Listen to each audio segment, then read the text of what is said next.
क्योंकि बहुत सारे वर्शिपर आज जो सॉन्ग गा रहे हैं, वो जो सॉन्ग उनका बन रहा है उसके सुर और ताल आप देखोगे वो बॉलीवुड के साथ मिल रहा है, किसी का हॉलीवुड के साथ मिल रहा है, किसी का कोई हिंदी गाने के साथ उसका टाइप ऑलरेडी हुआ है। अभी वो वर्शिपर बोले कि मैं तो वर्शिप कर रहा हूँ, परमेश्वर ये सब चीजें नहीं देखता, लेकिन वचन क्या कहता है मैं आज उसको पढ़ेंगे। हम पढ़ेंगे यूहन्ना नए नियम से, यूहन्ना और उसका 4 वचन नंबर 23, उसमें क्या लिखा? परंतु वो समय आता है वरन अब भी है जिसमें सच्चे भक्त पिता का भजन आत्मा और सच्चाई से करेंगे। कहता है जिसमें सच्चे भक्त पिता का आराधना आत्मा और सच्चाई से करेंगे। हालेलुया। कहता है आत्मा और सच्चाई से करेंगे। कौन करेंगे? परमेश्वर के भक्त। परमेश्वर के भक्त यानी उसके बिलीवर भी है, उसके वर्शिपर है। और किस में करेंगे? वो आत्मा से करेंगे। हालेलुया। आराधना आत्मा और सच्चाई से करेंगे। बोलते हैं ट्रूथ वर्शिप करेंगे, truth worship, not fake worship, और आत्मा से करेंगे। आमीन।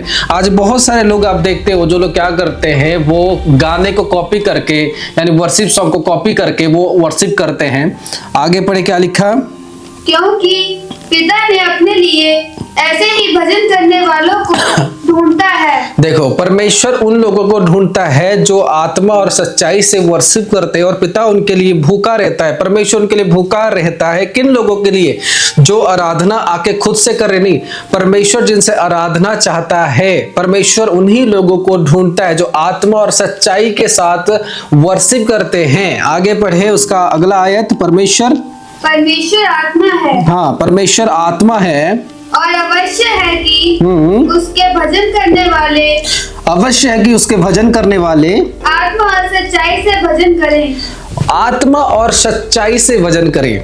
कहता है परमेश्वर एक आत्मा है और परमेश्वर आत्मिक लोगों की आराधना को ही पसंद करता है। शारीरिक आराधना को परमेश्वर पसंद नहीं करता।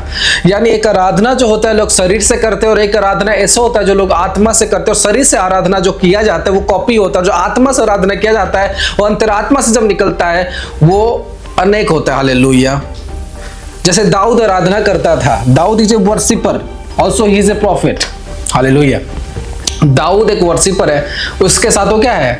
उसके साथ वो एक नबी है। आप अगर देखोगे दाऊद दुख के साथ इतने सारे भजन उसने गाए हैं, वो अपनी आत्मा के साथ दाऊद ने भजन को गाया है। अगर कोई आज वर्शिपर है तो वो कंपेयर होता है दाऊद के साथ तो उसके जीवन पर दाऊद की कॉलिंग है। तो हमें देख रहा है दाऊद कैसे गाना गा रहा था। दाऊद कहते परमेश्वर की आराधना कर रहा था। दाऊद जब वो आराधना कर रहा था वो ना तो बॉलीवुड में था, ना तो हॉलीवुड में था, ना तो कोई गाने को कॉपी कर रहा था। वो परमेश्वर को अपनी अंतर आत्मा से वो अपनी आराधना को समर्पित करता था। जैसा उसका दिल और आत्मा कह रहा था उसी हिसाब से वो अपनी आराधना को परमेश्वर के हाथों में समर्पित करता था। आमीन। हालेलुया।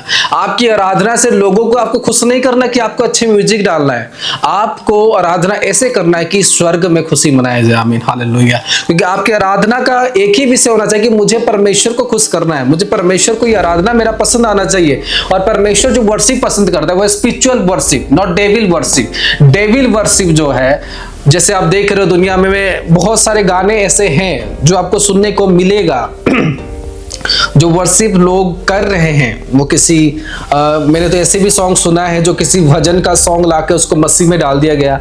मैंने ऐसे वर्शिप सॉन्ग को सुना है जो बॉलीवुड सॉन्ग में है उसको लाके कॉपी कर दिया गया। सेम जीसस का नाम है, जीसस का सॉन्ग है, लेकिन उसकी जो रिदम है, उसकी जो रिदम चल रही है वो बॉलीवुड सॉन्ग में चल रहा है, जो कि बेभिचारी सॉन्ग। आप लोगों को एक विषय सोचना है उस समय जो आराधक ये काम कर रहे हैं, जो वर्शिपर ये काम कर रहे हैं और जो बिलीवर उसको सुन रहे हैं। अगर आपको ये विषय पता लग चुका है कि ये बॉलीवुड का है, ये उसका सेम लग रहा है, क्योंकि आपका आत्मा गाइड कर देगा, आपके शरीर गाइड कर देगा कि ये तो गाना उसका कॉपी किया गया है। इट मींस ये आत्मिक सॉन्ग नहीं है, ये एक फिजिकल सॉन्ग है और एक डेविल सॉन्ग है। अभी आपका मतलब ये नहीं कि कोई आदमी उधर आ रहा है, मतलब कि कचड़े पर है और आप उसको लाके साफ कर दिए, नहीं, ये गाना है। तो बेविचार कर रहा था, आप उसको लाके साफ नहीं कर दिए, आपने लोगों को गलत मैसेज देना शुरू किया, क्योंकि शरीर से हो गया। जिसके लिए आपकी आत्मा, अगर आत्मा कुछ चीजों को ढूंढता है मेरे प्रिय, तो नया होता है, वो पुराना नहीं होता। और आत्मा की चीजें कभी किसी के साथ मैच नहीं हो सकती। आप परमेश्वर ने कहा कि जो तुम मुझे समर्पित करोगे शुद्ध होना चाहिए, पवित्र होना चाहिए, और उसका हाथ किसके साथ लगना नहीं चाहिए। आप उसकी बॉलीवुड की सॉन्ग को लाके परमेश्वर में लगाए, या किसी और सॉन्ग को आप लाकर जो पहले से बना हुआ है उसको कॉपी करते हुए आप उसको लेकर आए, उसमें हजार लोग उसमें व्यभिचार के द्वारा सुने हुए होंगे, एंजॉय किए हुए होंगे, और आप उस वर्शिप सॉन्ग को लेकर आए, तो आप कहाँ के वर्शिपर हो? आप एक डिमोनिक वर्शिपर में जा रहे हो, क्योंकि डिमोनिक चीजों को आप लाके परमेश्वर को समर्पित कर रहे हो। एक शैतानिक चीजों को लाकर आप परमेश्वर को समर्पित कर रहे हो, क्योंकि जगत ही डिमोनिक है।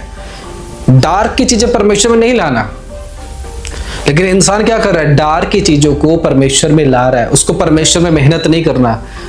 आप ऐसे ऐसे वर्शिप को देखोगे, वर्शिपर जो आगे समय पर थे और रात रात भर मेहनत करते थे और अपने वर्शिप सॉन्ग को लिखते थे। लेकिन आज हम क्या कर रहे हैं? किसी की सॉन्ग को सुना, बॉलीवुड सॉन्ग को सुना, उसको कॉपी करते हैं। आप सबसे पहले सोचो कि मैं जो परमेश्वर को समर्पित कर रहा हूं, क्या ये सही है?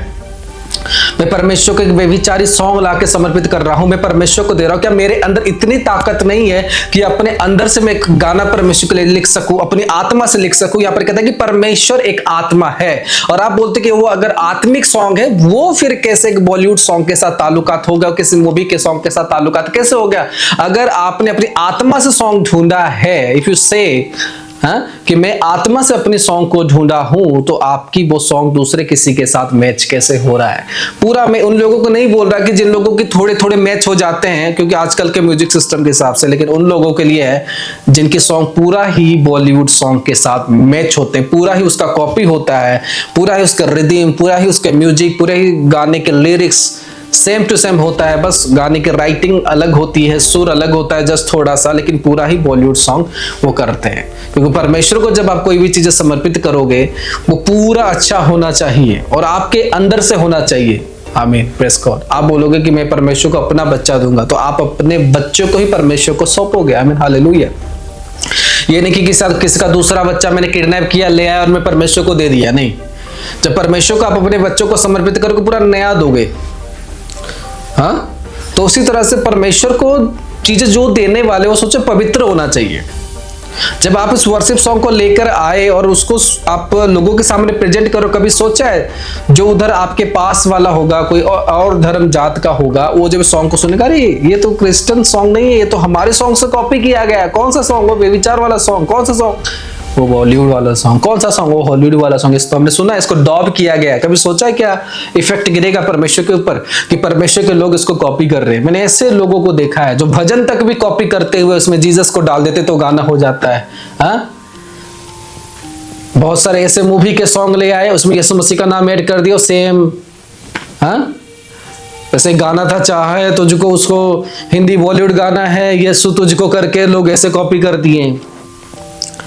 तो इमेजिन करो, जब आप परमेश्वर को ऐसे चीजें समर्पित करते हो तो कौन सा पवित्र चीजें हैं? नहीं, परमेश्वर को टाइम पास नहीं है। अगर आप उसको आत्मा से नहीं कर सकते हो तो उसको ना करें, क्योंकि परमेश्वर को आराधना जो है वो परमेश्वर ने दूतों को रखा है आराधना करने के लिए।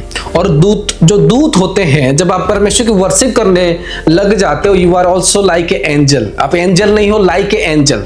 क्या एंजल आकर बॉलीवुड की गाना सुनकर, चाहे म्यूजिक भी कॉपी करो, कुछ भी कॉपी करके आप ले रहे हो, क्या एंजल आके कॉपी कर रहे हैं? नहीं कर रहे। वो स्वर्ग के लिए, स्वर्ग में परमेश्वर के लिए नए रिदम, नए म्यूजिक, नए सारा कुछ नया बना रहे। वो उस वहां से चीजों को, नरक से चीजों को नहीं उठा रहे। आपको खुद भी पता है कि ये चीजें जो है गलत है, लेकिन फिर भी आप लोग कर रहे हो क्योंकि लोगों को पसंद आएगा। तो आपकी वर्शिप लोगों के लिए, आपकी वर्शिप परमेश्वर के लिए नहीं है। और जब तक आपके मन में थॉट रहेगा मुझे लोगों को इंप्रेस करना है, तो मेरे प्रियो आपकी वर्शिप डिमोनिक में जाएगी, एक स्पिरिचुअल में नहीं जाएगी। क्योंकि आप अगर लोगों को पसंद आने के लिए करते हो तो लोग शरीर में तो लोग जो है वो शरीर में है, तो आपकी वर्शिप सॉन्ग शरीर में गई, वो आत्मा में नहीं गई। लेकिन यहाँ पे कहता है परमेश्वर तुम्हारा आत्मा है, और परमेश्वर उन्हीं लोगों को ढूंढता और पसंद करता है जो आत्मा और सच्चाई से उसकी वर्शिप करते हैं।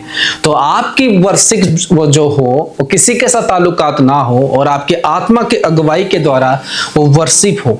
आपको आत्मिक गाइडेंस में चलना है, आपको आत्मिक अगुवाई में चलना है। बैठो और रात में घुटने गाड़ो, परमेश्वर से प्रार्थनाएं करो, अपनी रिलेशनशिप को परमेश्वर के साथ जोड़ो, वो ऑटोमेटिकली एक स्पिरिचुअल सॉन्ग में कन्वर्ट हो जाएगा। और उन लोगों के लिए मैसेज है जो लोग आज सुन लेते हो आराधना सॉन्ग को, आपको पता होता है तो बॉलीवुड का है, फिर भी आपको अच्छा लगता है, इंटरेस्टिंग लगता है। नहीं, आपको इंटरेस्टिंग तो लग रहा है, उसमें परमेश्वर की तो वर्ड है, लेकिन ऑटोमेटिकली डिमोनिक चीजों को आप अपनी लाइफ में एक्सेप्ट कर रहे हो, क्योंकि वो व्यभिचार से वो उसको कॉपी करके लाया है जहां से